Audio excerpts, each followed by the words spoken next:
Assalamualaikum dan selamat sejahtera murid-murid. Bersama Cikgu Aina dalam mata pelajaran Asas Jahitan Pendidikan Khas Tingkatan 1. Tajuk yang akan kita pelajari pada hari ini ialah unit 4.1.2 iaitu melabel bahagian mesin jahit. Okay, pada minggu lepas kita belajar pasal ciri-ciri mesin jahit. Pada minggu ini kita akan belajar melabel bahagian-bahagian yang ada dalam mesin jahit tu. Baik. Hari ini kita akan belajar bahagian-bahagian yang ada di mesin jahit. Kita akan ambil jenis mesin jahit yang versi lama dan versi baru, iaitu bahagian mesin jahit kaki dengan bahagian mesin jahit elektrik. Baik, kita masuk kepada bahagian mesin jahit kaki. Cuba murid-murid lihat.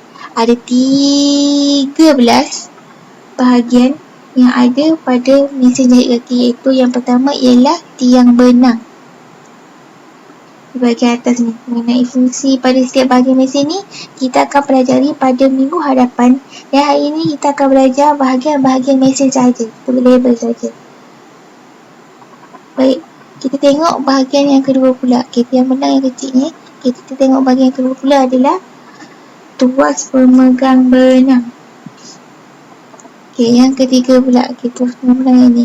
Yang ketiga pula adalah tuas angkat. Dia adalah penggunaan dia. Yang kecil ni tuas angkat, kita angkat je, kita nak jahit. Yang keempat adalah CP pemegang benang.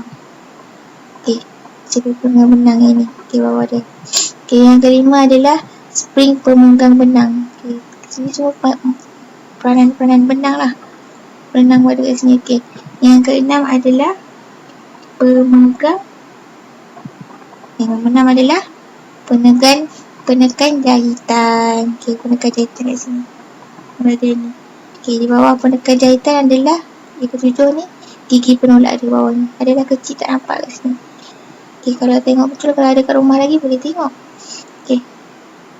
Yang ke-8 pula adalah pemegang jarum. Jarum ada kat sini. Kita nak jahit nanti. Yang ke-9 pula adalah pelaras mata jahitan kat sini. Masa kita nak jahit tu, kita dah boleh laraskan. Kita boleh kat sini. Yang ke-10 adalah injakan. Tepat ke jahit tu nanti nak gerakkan mesin. Nombor 11. Skru pemberhenti jahitan. Adalah kat sini. Skru dia untuk kita berhentikan jahitan. 12 adalah pemusing gelendong. Ada kat sini kecil je. Nombor 13 adalah last sekali. Yang terakhir sekali adalah roda imbang. Yang macam roda ni. Kita boleh kawal dia. Kita masuk pula kepada bahagian mesin jahit elektrik. Bahagian-bahagian mesin jahit ini ada yang sama dan ada juga yang tidak sama dengan mesin jahit kaki tadi. Mesin jahit elektrik ni lebih fleksibel dengan kecanggihan teknologi inovasi masa kini. Baik, kita masuk bahagian yang pertama. Bahagian yang pertama adalah tiang benang. Tengok tiang benang dekat bahagian sini. Ni. Ni benang kan, ni tiang benang. Yang kedua adalah tuas pemegang benang. Ni untuk menemukan benang kat sini dia pegang juga. Yang ketiga adalah tuas angkat kat bahagian sini.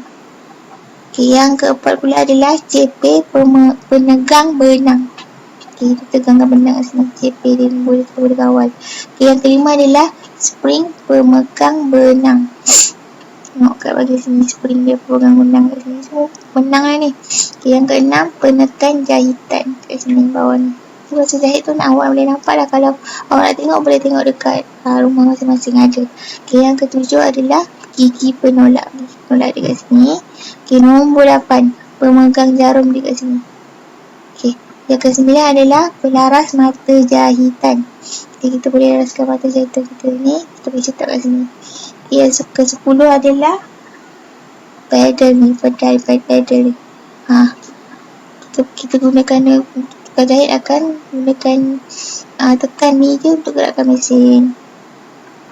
Yang ke-11 adalah skru pemberhenti jahitan. Kat sini ada skru pemberhenti jahitan ni.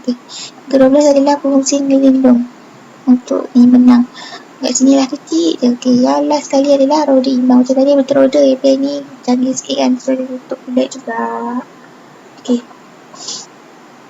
Dan untuk hari ini kita belajar melabel sahaja mengenai fungsi state label ni. Kita akan berjumpa lagi pada minggu hadapan untuk fungsi-fungsi setiap ni. Kita akan belajar setiap fungsi-fungsi ni pada minggu hadapan. Diharap pelajar dapat melabel bahagian-bahagian mesin jahit, kaki dan elektrik. Sekian saja pembelajaran kita pada hari ini. Sekian, terima kasih.